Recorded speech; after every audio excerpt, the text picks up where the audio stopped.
यह कहानी अमित और उसके पिता की है, जो आपकी नींद को और भी अच्छी बना सकती है। गांव के किनारे एक छोटा सा घर था, जहां रामप्रसाद अपने इकलौते बेटे अमित के साथ रहता था। रामप्रसाद ने अपनी पूरी जिंदगी खेतों में मेहनत करके बिताई थी। उसकी हर सांस, हर पसीना सिर्फ एक ही ख्वाहिश के लिए था, उसका बेटा पढ़ लिख कर कुछ बड़ा बने। अमित बचपन से ही तेज था। जब वो छोटा था तो हर शाम अपने पिता के साथ खेतों में जाता और उनसे कहता, पापा, मैं बड़ा होकर आपको काम नहीं करने दूंगा। रामप्रसाद मुस्कुरा देता, उसकी आंखों में सपने चमक उठते। समय बदला और रिश्ते भी। वक्त बीतता गया। अमित शहर पढ़ने चला गया। शुरू में वो हर रोज अपने पिता को फोन करता, उनकी तबीयत पूछता। लेकिन धीरे धीरे फोन कम हो गए। अब अमित शहर की चकाचौंध में खो चुका था। नए दोस्त, नई जिंदगी और पुरानी बातें उसे बोझ लगने लगी। एक दिन रामप्रसाद ने उसे फोन किया। बेटा, कब आओगे? बहुत दिन हो गए तुझे देखे हुए। अमित ने जल्दी में कहा, पापा, मैं बहुत बिजी हूँ, बाद में बात करता हूँ, और फोन काट दिया। उस दिन पहली बार रामप्रसाद की आंखों में आंसू आए, लेकिन उसने खुद को समझा लिया। मेरा बेटा बड़ा आदमी बन रहा है, व्यस्त तो होगा ही। कुछ साल बाद अमित नौकरी में लग गया। अब वो पूरी तरह बदल चुका था। जब वो गांव लौटा तो उसका व्यवहार अजीब था। उसे गांव की सादगी पसंद नहीं आई। वो अपने पिता से बोला, पापा, ये पुराना घर बेच देते हैं, शहर में फ्लैट ले लेते हैं, यहाँ कुछ नहीं रखा। रामप्रसाद को ये बात तीर की तरह लगी। बेटा, यही घर तेरी माँ की आखिरी निशानी है, और मेरी पूरी जिंदगी भी। अमित ने गुस्से में कहा, आप समझते क्यों नहीं? ये सब पुरानी सोच है। यहीं से उनके रिश्ते में पहली गहरी दरार पड़ गई। खामोशी का दर्द। अब दोनों एक ही घर में रहते थे, लेकिन उनके बीच खामोशी की दीवार खड़ी हो गई थी। रामप्रसाद सुबह खेत चला जाता और अमित पूरे दिन फोन और लैपटॉप में व्यस्त रहता। एक दिन गांव में तेज बारिश हुई। रामप्रसाद खेत में फंस गया। उसने अमित को फोन किया, लेकिन अमित मीटिंग में था, उसने फोन नहीं उठाया। रामप्रसाद भीगता रहा, काम पता रहा, और उसी हालत में घर पहुंचा। अमित ने सिर्फ इतना पूछा, आप खुद का ध्यान क्यों नहीं रखते? उस दिन रामप्रसाद कुछ नहीं बोला, बस उसकी आंखों में एक अजीब सा खालीपन था। सबसे बड़ा झटका। कुछ दिनों बाद रामप्रसाद की तबीयत अचानक बिगड़ गई। उसे अस्पताल ले जाया गया। डॉक्टर ने कहा, इनका दिल बहुत कमजोर हो गया है, इन्हें अब आराम और अपने लोगों की जरूरत है। अमित के दिल में पहली बार डर पैदा हुआ। उसे एहसास हुआ कि उसने अपने पिता को कितना अकेला छोड़ दिया था। वो अस्पताल के बाहर बैठकर रो पड़ा, मैंने क्या कर दिया? टूटता हुआ रिश्ता या जुड़ता हुआ? अमित अपने पिता के पास गया, उनका हाथ पकड़ा और बोला, पापा, मुझे माफ कर दीजिए, मैं बदल गया था, मैं आपको समझ नहीं पाया। रामप्रसाद ने कमजोर आवाज में कहा, बेटा, मैं तो बस तुझे खुश देखना चाहता था, लेकिन तू दूर होता गया। उनकी आंखों से आंसू बहने लगे। दोनों रो रहे थे, लेकिन इस बार ये आंसू दूरी के नहीं, मिलने के थे। अंत जो सिखा गया बहुत कुछ। रामप्रसाद कुछ महीनों बाद इस दुनिया से चला गया, लेकिन इस बार अमित अकेला नहीं था। वो हर दिन अपने पिता की तस्वीर के सामने बैठता और कहता, काश मैंने आपको पहले समझा होता। अब अमित ने गांव नहीं छोड़ा। वो उसी घर में रहता है जहां हर कोना उसे उसके पिता की याद दिलाता है। सीख, कभी कभी हम जिंदगी में आगे बढ़ने के चक्कर में उन लोगों को पीछे छोड़ देते हैं जिन्होंने हमें चलना सिखाया था, और जब तक हमें ये एहसास होता है बहुत देर हो चुकी होती है। रामप्रसाद की मौत के बाद घर में एक अजीब सी खामोशी बस गई थी। अमित अब उसी घर में रहता था, लेकिन अब वो घर घर नहीं, एक खाली खोल जैसा लगने लगा था। हर कोना, हर दीवार उसे अपने पिता की याद दिलाती थी। अजीब घटनाओं की शुरुआत। एक रात अमित देर तक जाग रहा था। अचानक उसे लगा जैसे आंगन में कोई हल्की हल्की आहट हो रही है। शायद बिल्ली होगी, उसने खुद को समझाया। लेकिन तभी उसे साफ साफ अपने पिता की आवाज सुनाई दी, अमित, बेटा। अमित का दिल जोर से धड़कने लगा। वो डरते डरते बाहर गया, लेकिन वहां कोई नहीं था। पुरानी डायरी का रहस्य। अगले दिन अमित घर साफ कर रहा था। उसे एक पुरानी अलमारी में अपने पिता की डायरी मिली। उसने कांपते हाथों से उसे खोला। पहले पन्ने पर लिखा था, अगर ये डायरी अमित पढ़ रहा है तो शायद मैं इस दुनिया में नहीं हूं। अमित की आंखों से आंसू गिरने लगे। दिल तोड़ देने वाली सच्चाई। डायरी में हर दिन की बातें लिखी थीं। कैसे रामप्रसाद हर रात अपने बेटे का इंतजार करता था, कैसे वो उसके फोन का इंतजार करते करते सो जाता था। एक पन्ने पर लिखा था, आज बहुत तेज बुखार है, लेकिन अमित को फोन नहीं करूंगा, वो परेशान हो जाएगा। और फिर आखिरी पन्ना, आज मैं बहुत कमजोर महसूस कर रहा हूं, शायद अब ज्यादा दिन नहीं बचे। बस एक ही अफसोस है, मैं अपने बेटे से दिल की बात नहीं कह पाया। काश वो एक बार आकर मुझे गले लगा लेता। अमित फूट फूट कर रो पड़ा, पापा, मैंने आपको अकेला क्यों छोड़ दिया। सबसे बड़ा झटका। उस रात अमित ने तय किया कि वो अपने पिता के कमरे में सोएगा। आधी रात को कमरे का दरवाजा अपने आप धीरे धीरे खुलने लगा।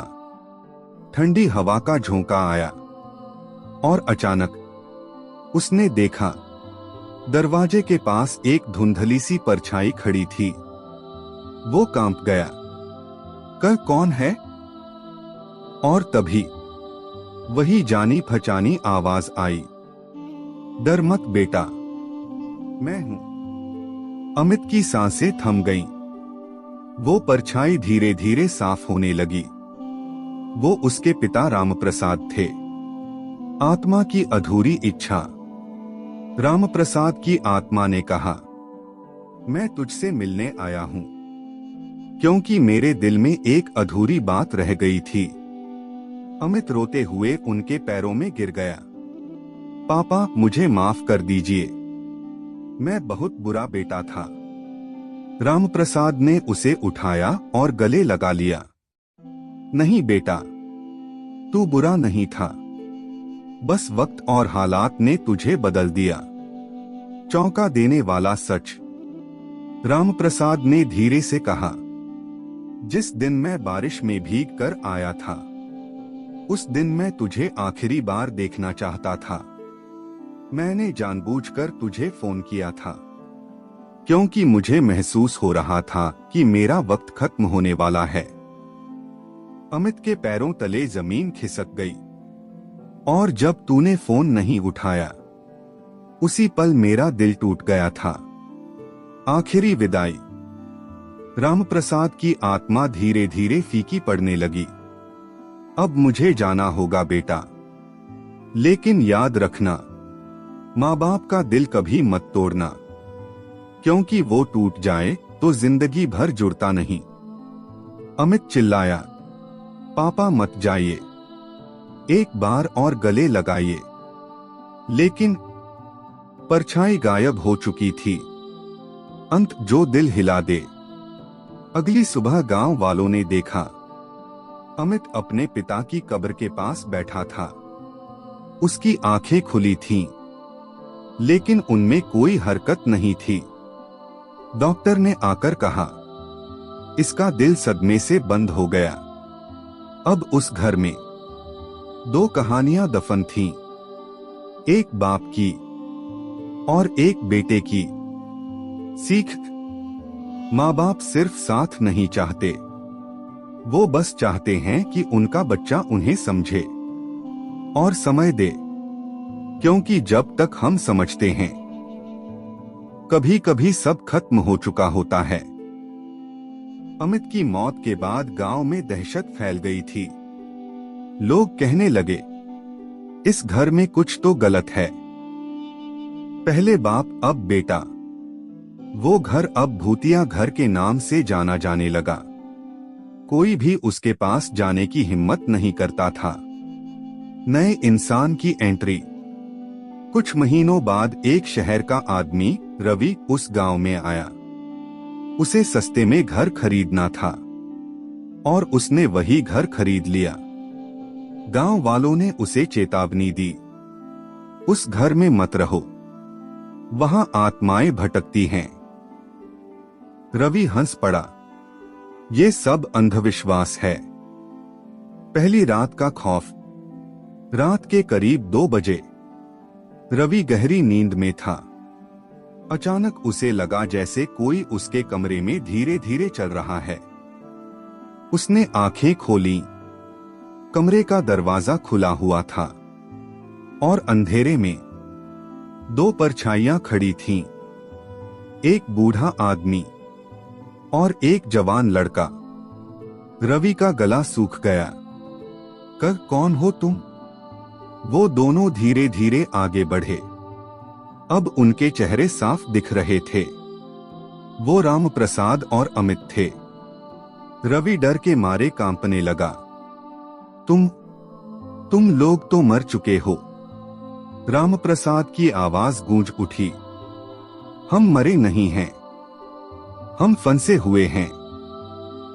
अमित ने कहा, इस घर में सिर्फ हम नहीं, एक और भी है। अचानक कमरे का तापमान बहुत ठंडा हो गया।